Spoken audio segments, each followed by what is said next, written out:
यस्य स्वयं स्वभावाप्ति रभावे कृष्णकर्मणः तस्मै संज्ञानरूपाय नमोस्तु परमात्मने। अज्ञानतिमिरान्धानां ज्ञानाञ्जनशलाकया चक्षुरुन्मीलितं येन तस्मै श्री गुरुवे नमः। 24 तीर्थंकर भगवान की, परम पूज्य मुनिकुंज आचार्य श्री आदि सागर जी महाराज की, आचार्य श्री महावीर कीर्ति जी महाराज की, तपस्वी सम्राट सनमती सागर जी महाराज की, परम पूज्य चतुर्वट्टाधीश आचार्य गुरुदेव सुनील सागर जी महाराज की, उत्तम संयम धर्म की,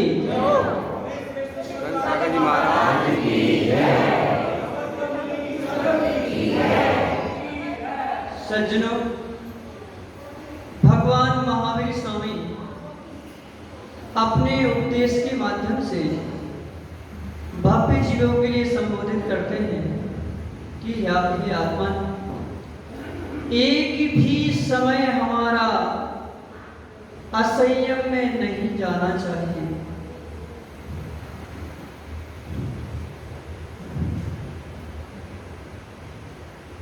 सारा जीवन हमारा संयम में होना चाहिए। सकल कीर्ति आचार्य भगवान मल्लिनाथ स्वामी के पुराण में वहां पर कहते हैं, कोटि वर्ष तक, हजारों वर्ष तक असंयम के साथ जीना उससे अच्छा है अंतर मुहूर्त संयम के साथ संयम पूर्वक जीना। सज्जनों, सभी बोलते हैं, सभी चाहते हैं, भगवान के चरणों में और गुरु के चरणों में प्रार्थना करते हैं, दुखों को कमखो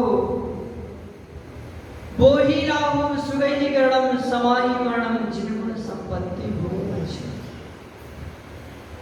सभी चाहते हैं, सभी की भावनाएं हैं कि हे प्रभु, मेरे दुखों का क्षय हो, कर्मों का क्षय हो, सुगति में गमन हो, समाधि मरण हो और बोधि की प्राप्ति हो, और हे जिनेंद्र स्वामी, आपकी गुण रूपी संपत्ति की मुझे प्राप्ति हो।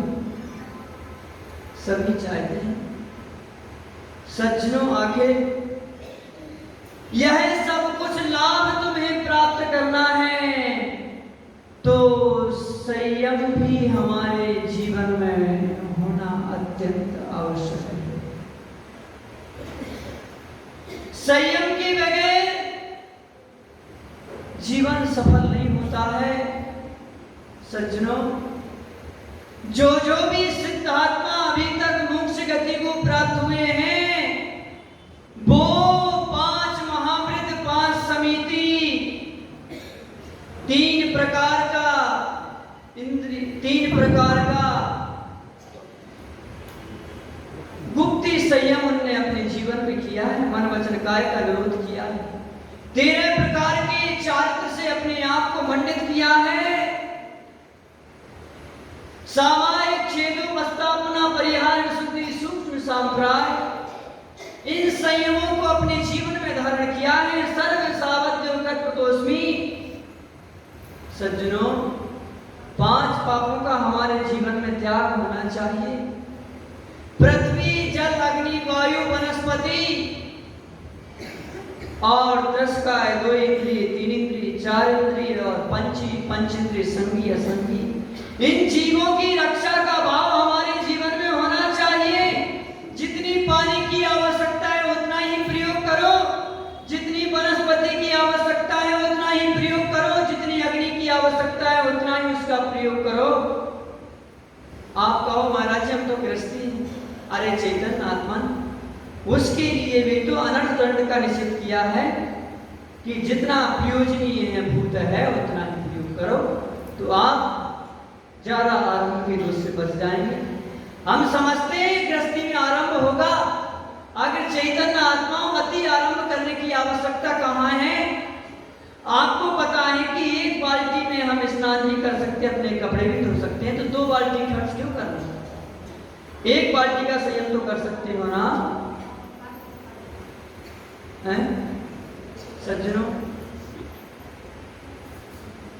जहां पर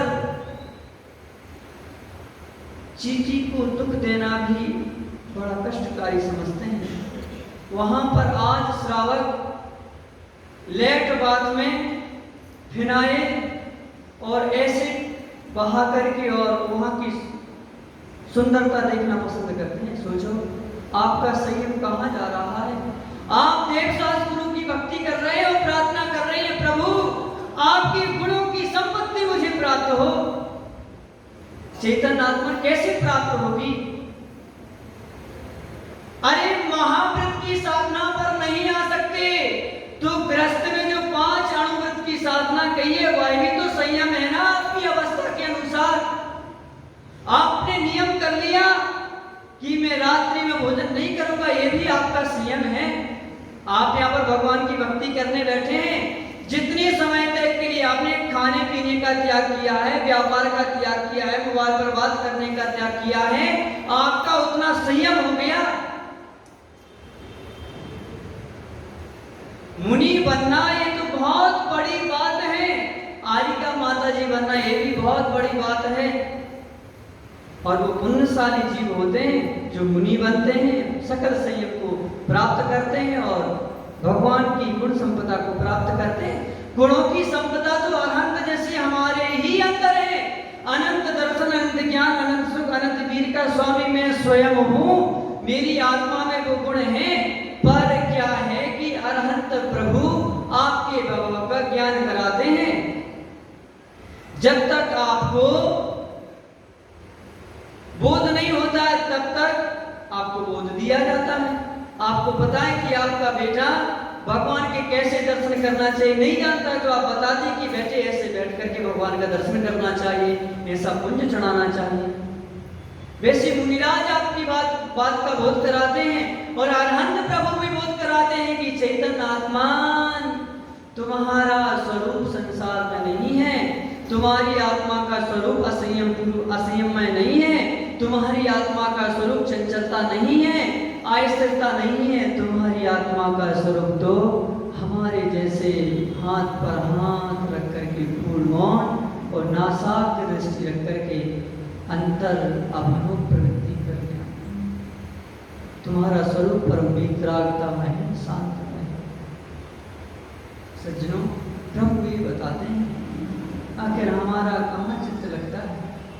ऑफिस का समय 9 बजे का है तो हम 8:30 बजे घर से निकल जाएंगे।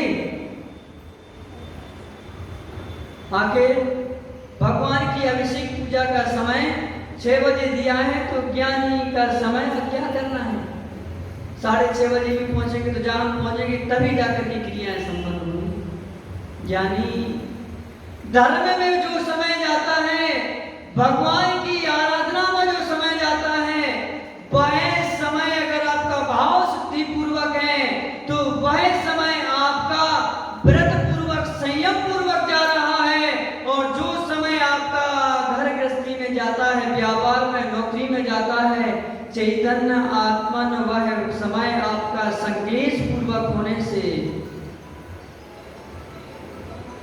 असंयम पूर्वक वह समय आपका जाता है, वह आश्रवबद्ध में वह कारण होता है। इसलिए सज्जनों समझना, एक एक समय की कीमत समझना, संयम में सारे अपने जीवन को व्यतीत करना। मूल्यवान पर्याय मिली है, विषय चोर बहु फिरत है, संयम रतन संभाल। आज तो भैया मोबाइल का बटन दबाओ कि क्या से क्या नहीं आता है, ये तो मोबाइल वाले जानते हैं। हमें तो ये मोबाइल चलाना भी नहीं आता है। कभी